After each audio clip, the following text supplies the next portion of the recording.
আগে দেবেন সুই, পরে দিবেন চাপ, আইসা গেল পিন, সুতো বাজাই দিন। মায়ের জন্য এসে গেল সুইয়ের মেশিন। এখন সুতোর মাথায় সাপ লাগাইয়া টানাটানি দিন নয়, চেষ্টা করলে অন্ধকারে সুই লাগানো হয়। মুরব্বীরা সুই সুতা ধরে টানাটানি করে 10 বার, সেই মুরব্বীর জন্য এলো সেকেন্ডের এক কারবার।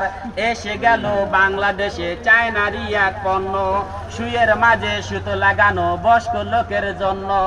এমন কিছু আবিষ্কার সুইয়ের মাঝে সুতো, সুই গাঁথতে গিয়া মুরব্বীরা আর খাবে না গুতো। মিনিট লাগে না রে চাচার চশমা লাগে না, ওই সুইয়ের দিকে চাচির কবু নজর লাগে না।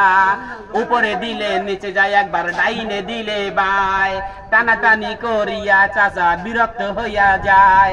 আর চাচি রে ডাক দিয়া বলে এদিকে একটু আয়, মোর সুই লাগাইয়া দে বাবু। সুইটা দিয়া মারেন চাপ, আইসা গেল পিন, সুতো দিলে চাপটা চাইরা সুইটা রে টান দিন।